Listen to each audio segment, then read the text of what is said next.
Qué bueno es estar reunidos para un propósito tan especial como lo es el escudriñar la palabra del Señor. Venimos en el estudio del libro de los Hechos. Creo que más que un estudio es un tiempo para compartir, para de pronto hacer algunos comentarios con respecto al texto. La Biblia no necesita interpretación, ella sola se interpreta. Cuando los hombres han querido darle interpretación, han confundido las cosas, pero nosotros entendemos que la palabra del Señor es demasiado clara como para necesitar interpretaciones. Dice la historia que llegó un intérprete de la ley y le dijo al Señor: ¿qué debo hacer para ser salvo? Y Jesús le dijo: ¿qué lees? Y él le dijo: amarás al Señor tu Dios con todo tu corazón, tu alma, tu mente y tus fuerzas, y a tu prójimo como a ti mismo. Y Jesús le dijo: haz esto y vivirás. No le dijo: ¿qué interpretas? ¿Qué lees? Hazlo. Y ese es el mensaje del Señor en su palabra. Lo que leemos, seamos obedientes. Tenemos los versículos 20 en adelante del capítulo 9 del libro de los Hechos, hoy delante de nosotros. Padre bendito, te damos gracias por tu palabra que tenemos frente a nosotros. Pedimos que nos hables, que te reveles a nosotros, que nos des sabiduría, entendimiento. Yo reconozco mi humanidad, Señor, mi pequeñez, mi debilidad humana, mis pecados, mis yerros. Todo está delante de ti, Señor, y reconozco abiertamente que separado de ti nada puedo hacer. Por eso en esta hora de la noche te ruego que seas tú quien nos hables. Toma mi voz, toma mi tiempo, mi cuerpo, pero habla tú, Señor, que sean tus pensamientos, tus ideales, los que se divulguen a través de tu palabra en esta hora, Señor, en el nombre de Jesús. Amén. Antes de entrar a la lectura, nuestro saludo, ese compromiso que hemos hecho de enviar el saludo a las diferentes emisoras que transmiten estas predicaciones. Nuestro saludo especial, muy especial a la audiencia de Faro Estéreo, ya 15 años al aire, 105.9 y www.radiofaro.es.tl. Asimismo a la gente de Radio Maranata en Jalapa, nuestro hermano Otto Cruz, a nuestro hermano Juan Carlos García de Radio Visión Santa Catarina Mita en 106.9 del FM, a los hermanos de Radio Dios de Pacto en Jersey, Estados Unidos, y también nuestro saludo para nuestro hermano Julián Lobos, que está llevando adelante estas predicaciones en Radio Visión San Pedro Sula, Honduras, 101.1 del FM. Bien, veíamos en ocasión anterior la conversión del apóstol Pablo. Vemos ese episodio tan pintoresco de la Escritura, cuando el Señor mismo se le aparece en el camino a Damasco, y este hombre que odiaba el Evangelio, odiaba el cristianismo, se ve convertido en uno más de los seguidores de Cristo a través de encontrarse con Él. Dios mismo le aparece, Jesús mismo le aparece en el camino, envuelto en un resplandor inmenso que cega sus ojos, y allí ciego, un varón llamado Ananías, enviado por Dios, por revelación de Dios, ora por él y recibe de nuevo la vista. Luego, en los versículos 20 al 22, encontramos a ese mismo apóstol Pablo que odiaba el Evangelio, que no compartía la fe de Cristo Jesús, ahora anunciando que Cristo Jesús es el Cristo, que Cristo Jesús es Dios. Dice el versículo 20, enseguida predicaba a Cristo en las sinagogas, diciendo que este era el Hijo de Dios. Y todos los que le oían estaban atónitos y decían: ¿no es este el que asolaba a Jerusalén, a los que invocaban este nombre? Y a eso vino acá, para llevarlos presos ante los principales sacerdotes. Pero Saulo mucho más se esforzaba y confundía a los judíos que moraban en Damasco, demostrando que Jesús era el Cristo. Y es que el apóstol Pablo en su juventud fue criado como fariseo.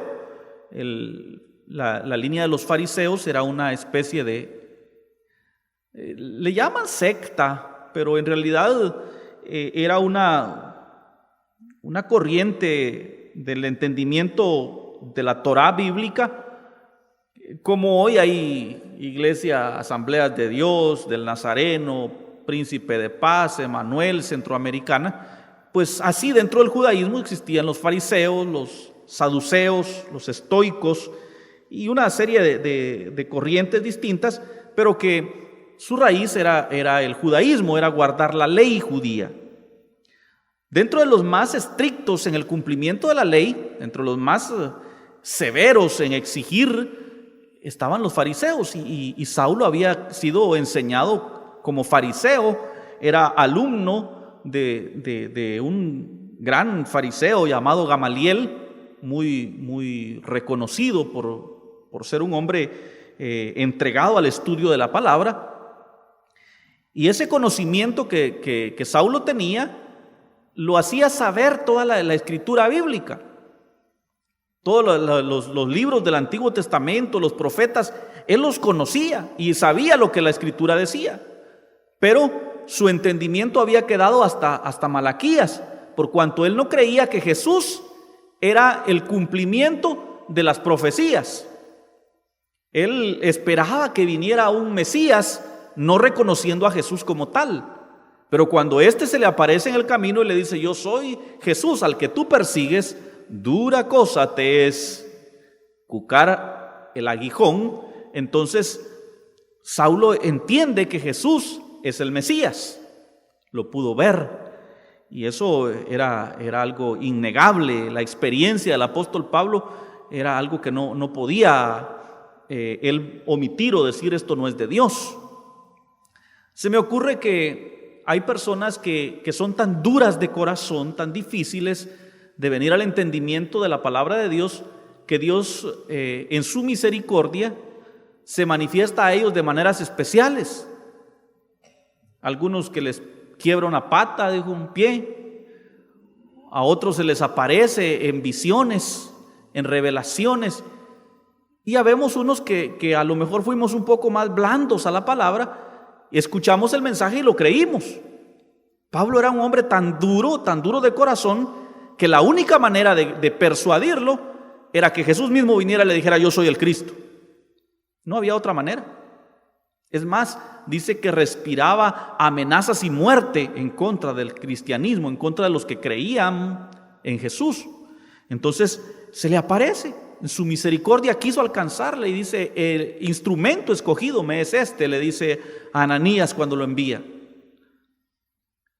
Y como él conocía la escritura y ahora le es revelado el Cristo, y como vimos en los versículos 17 al 19, se queda un tiempo con los hermanos en Damasco. Entonces él como que conjuga su corriente ideológica, sus conocimientos del Antiguo Testamento, y se da cuenta que todo lo que se decía en el Antiguo Testamento se vio cumplido en la persona de Cristo, y de inmediato empieza a predicar, y les predica ahí mismo en Damasco.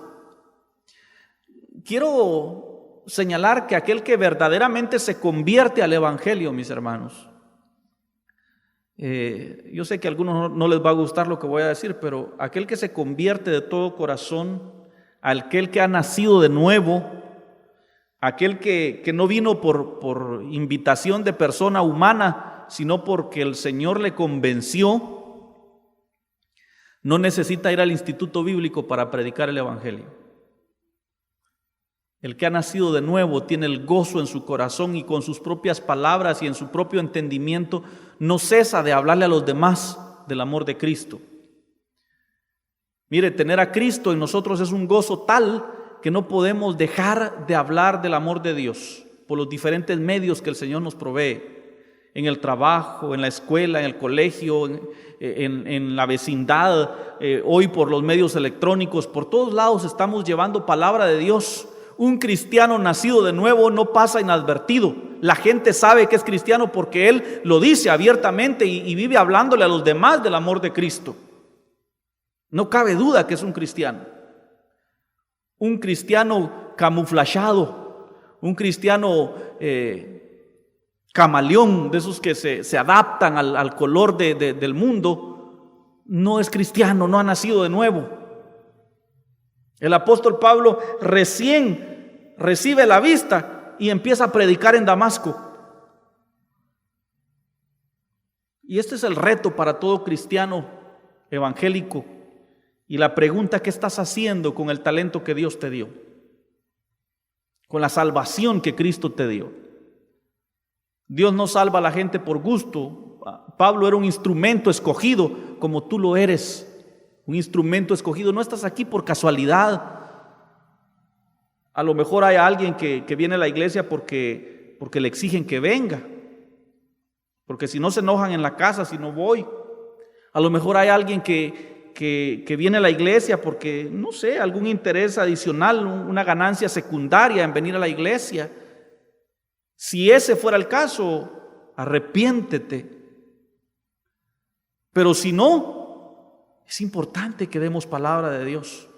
Es importante que compartamos ese regalo bendito y precioso que es la salvación en la sangre de Jesucristo. Tanto era el asombro de la gente ante ver a aquel hombre que había sido perseguidor del evangelio y ahora predicando el mismo evangelio, que dice que los judíos se confundían porque ellos mismos le habían dado cartas para que fuera a Damasco a perseguir a los cristianos, y ahora lo veían predicando y se confundían, dice. Y él les demostraba con la palabra de Dios que Jesús era el Mesías. Versículo 23. Pasados muchos días, los judíos resolvieron en consejo matarle, pero sus acechanzas llegaron a conocimiento de Saulo, y ellos guardaban las puertas de día y de noche para matarle. Entonces los discípulos, tomándole de noche, le bajaron por el muro, descolgándole en una canasta. Mire, cuando se predica el evangelio de esa manera, entonces nos ganamos un montón de enemigos, un montón de fariseos que no les gusta oír la verdad y entonces buscan la manera de callar la verdad. Aquel que había perseguido el evangelio ahora sale huyendo. Dice que cuidaban la puerta, eran ciudades amuralladas y solo había una salida. Y los fariseos habían puesto ahí un par de matones para matar a Pablo cuando lo vieran salir. Pero desde el muro, desde lo alto del muro, una noche lo metieron en una canastona de esas de los panaderos, ¿va? Y con un lazo lo dejaron ir. Y él salió de la ciudad de Damasco. De esa manera, el evangelio ha sufrido persecución desde hace mucho tiempo. Jesús dijo, hablando acerca del cristianismo, del evangelio, de Juan el Bautista en adelante, dice el evangelio: el reino de los cielos padece persecución y solo los valientes lo arrebatan. Así es que no está tan color de rosa el evangelio, no es tan fácil. Solo los valientes lo arrebatan. Gracias a Dios por cada varón y cada mujer valiente presente esta noche en la casa de Dios, decididos a arrebatar el reino de los cielos y a no quedarse en el arrebatamiento de la iglesia. Vemos ahora los que eran perseguidos por él, ahora ayudándole a escapar. Y es que dentro de la hermandad cristiana siempre va a haber solidaridad, siempre va a haber el apoyarnos mutuamente, el orar los unos por los otros, el apoyar la obra de Dios. Los que se oponen al mensaje del evangelio, los que se oponen a la predicación de la verdad, no son nuestros hermanos.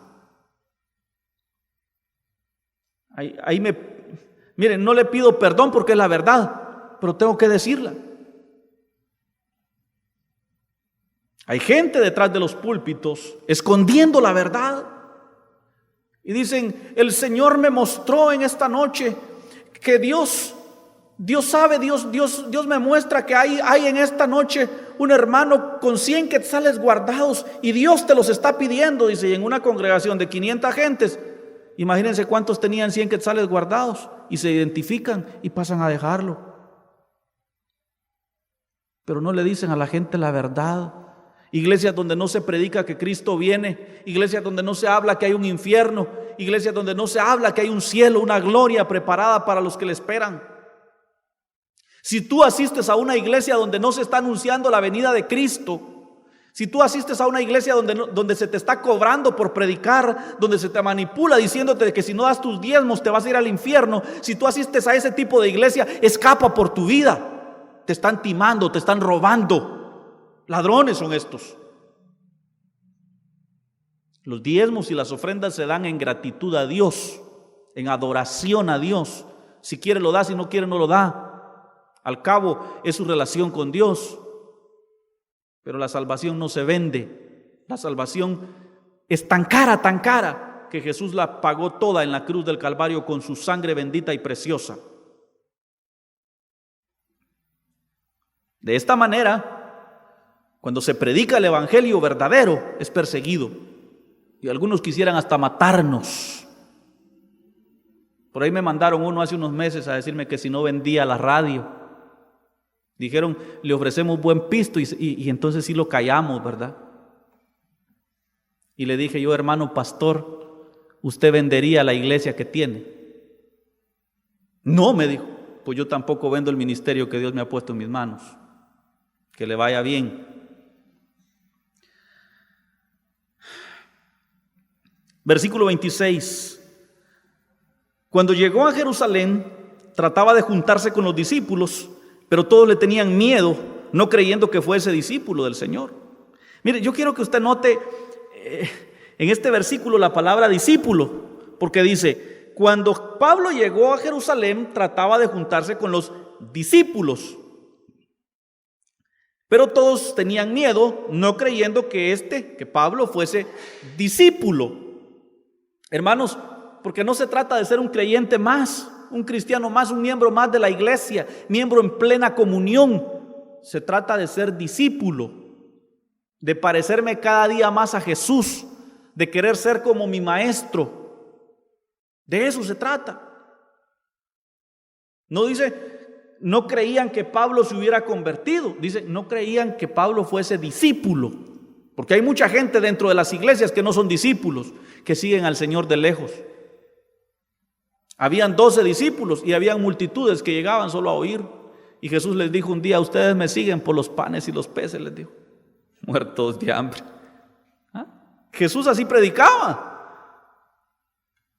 Hasta se parecía con el hijo de Rufino. Ustedes me siguen por los panes y los peces, les dijo. Ustedes comer es que quieren. Busca cumpleaños, les dijo, busca velas.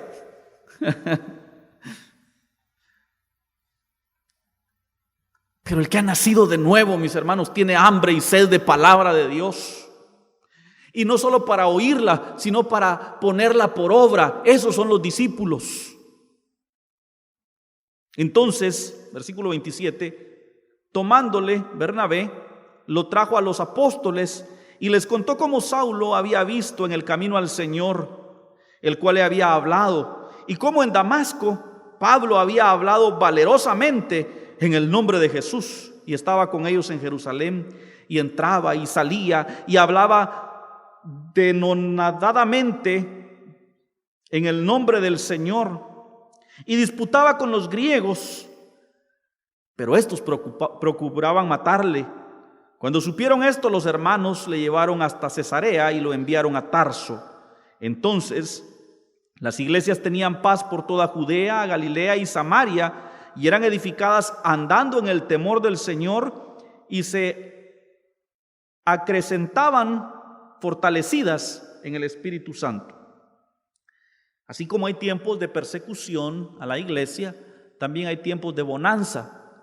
Mire cómo Dios trae tranquilidad a la iglesia de aquellos días, porque quien los perseguía, quien instigaba a los fariseos, quien iba y pedía cartas para ir y meter presos a los cristianos, era el apóstol Pablo.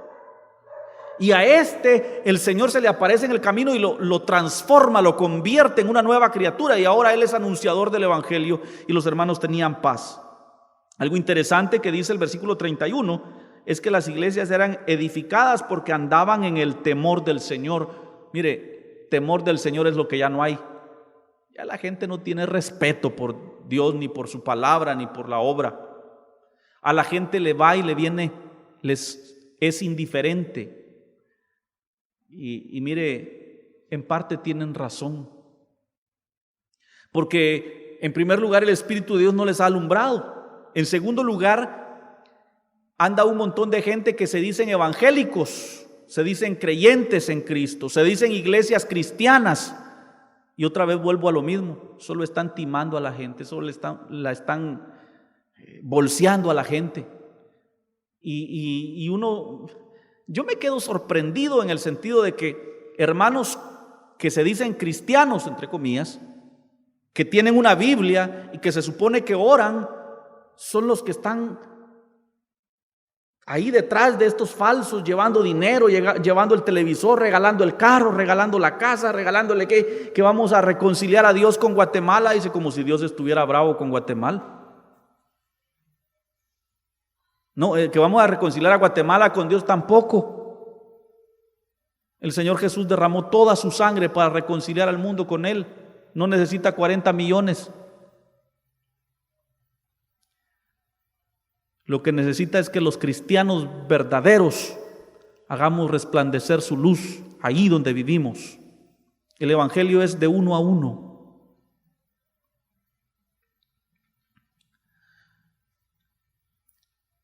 Y entonces, mis hermanos,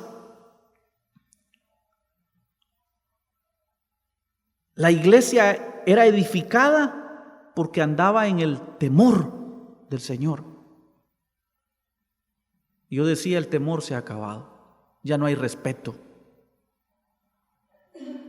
Antes la gente tenía aquel respeto de que había una iglesia evangélica y pasaban en silencio. Si no iban a entrar, pasaban en silencio por la calle. Hoy los vecinos se ponen a jugar pelota allá afuera y queda bulla. O pasan en una moto allá, pensarán que a su nana llevan agarradas las orejas ahí. Y después se quiebran la cara. Amén, dice Herbie. Hermanos, se ha perdido el respeto. Es increíble. Un día haciendo un trabajo en Jalapa, en la vecindad donde yo estaba trabajando, tenían una radio y pusieron, en las canciones que pusieron música de coritos. Alabaré, este es el Cristo y todo, pero con letra mofándose del evangelio, hasta con palabras soeces. Y se queda uno de verdad con la boca abierta. Y los supuestos evangélicos también agarran canciones del mundo y les ponen letra cristiana. Y en la iglesia cantando Sopa de Caracol con letra de himno. La mesa del rincón, la banca del rincón, dice.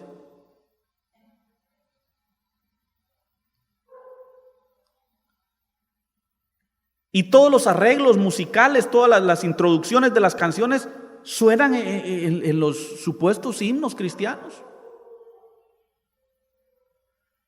Y yo como no me dedico a oír canciones del mundo, pero a veces en la calle digo, Anita Morán, digo, ¿dónde carajos los Tigres del Norte van a cantar? Y se queda uno sorprendido. Y caigo a la radio a borrar las canciones, los himnos con música de canción. Y los borramos porque no puede ser, hermanos. No se puede revolver el cebo con la manteca. La iglesia primitiva, en el versículo 31 dice que era edificada porque andaba en el temor de Dios. Y eso es lo que hace falta en nuestros días: temor, respeto, reverencia delante del Señor. Cada quien se ha hecho un Dios a su manera, a su gusto, como mejor le parece. Se ha perdido el respeto.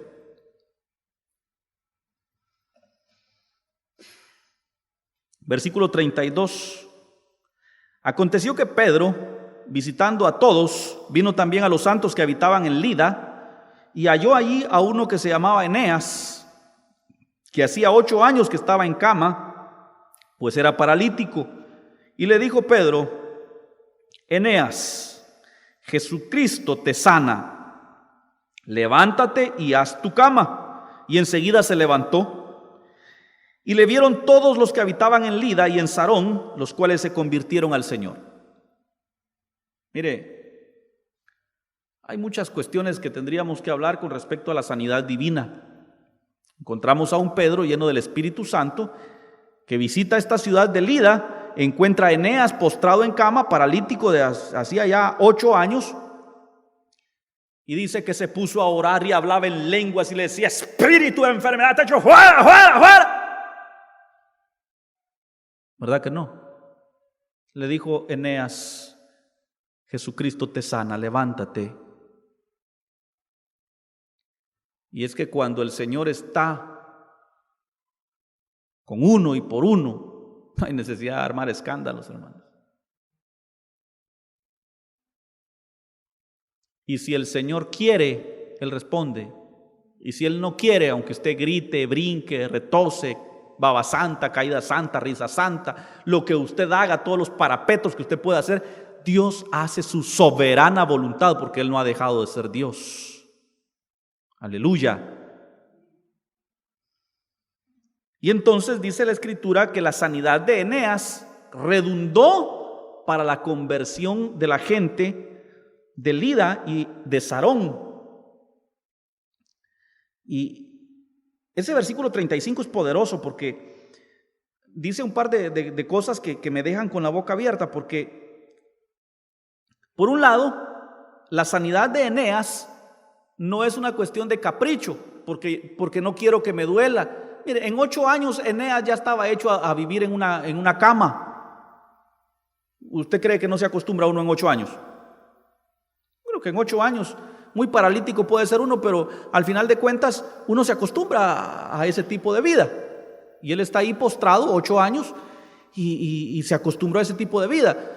No es cuestión de que Eneas estaba ahí suplicando, ya no aguanto esta cama. No, yo siento que al final el objeto mediante el cual Dios impulsa al apóstol Pedro a ministrar sobre la vida de Eneas es la conversión de los que vivían en aquel lugar. Y me llama la atención del versículo 35 que dice: y le vieron, ¿cuántos dice?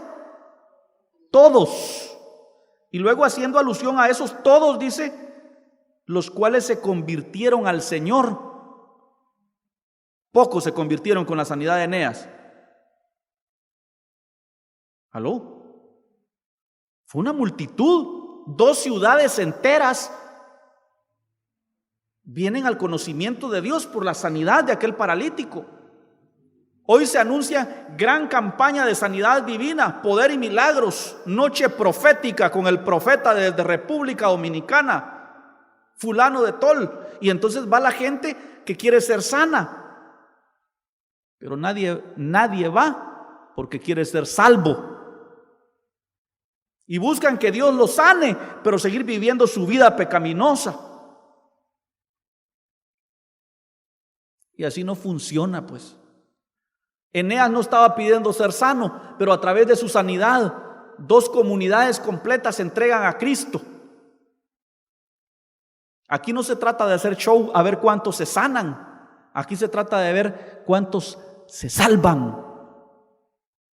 El objetivo de Dios siempre, indistintamente siempre, será la salvación de los perdidos.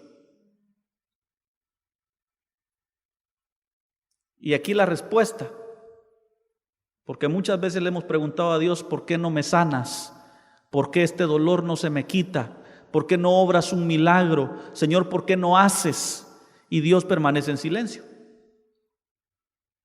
Primero, Dios es soberano y hará lo que Él quiera hacer. Segundo, siempre que Él obra con un propósito bien definido. Y si a través de la sanidad de alguien va a haber conversiones, Él lo hará.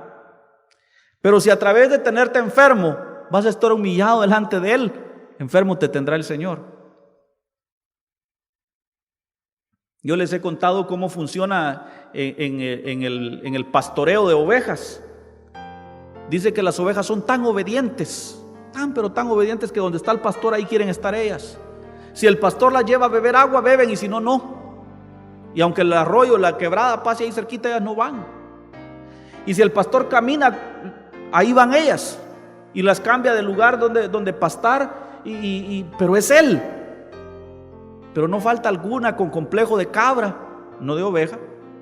Ovejas con complejo de cabra. Y cuando están chiquitas se van y se pierden. Y el pastor dice: deja las 99 y va a buscar la perdida. Esa es la parábola que el Señor usa allá en San Lucas capítulo 15. Va y encuentra la que está perdida, y dice que con su báculo, con su vara, le quiebra la pata. Y ahora se la trae chineada.